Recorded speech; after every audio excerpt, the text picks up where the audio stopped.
morning. Day 2 here at the Public Service Forum, the UN Public Service Forum.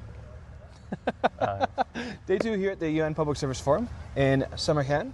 And I'm here, James. Why don't you introduce yourself, James? Who are you? Hi. So I'm from GovInsider. We're a publication based in Asia that we focus on really government innovation, and we're really glad to be here today with friends like Apolitical. Yeah, and I mean, if you haven't checked out GovInsider yet, definitely got lots of great articles on all sorts of different things, particularly out of East Asia, but you also have articles about stuff happening in governments all over the world.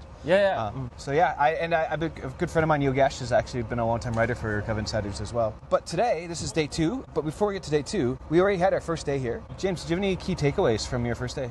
Yeah, so I guess the key takeaway for me was really the diversity in really this whole event. I mean, getting to meet other players in the sector, from the media sector, but really just people from all walks of life that really come here, made the concerted effort to come here today just to have this forum. Amazing. Well, I mentioned a previous video I did that one of my takeaways was actually, despite this diversity, how similar the messaging is for what I'm hearing here compared to what I would hear if I was in, Creative Bureaucracy Festival a couple weeks ago in Berlin, or if I was in Canada. It's the same type of things people are wrestling with, the same type of things they're working on. I will say one thing I was surprised I did not hear much about. One was austerity or cost savings, which even though everybody around the world is going through this UN and is just going through some major cuts right now, no one's talking about it here.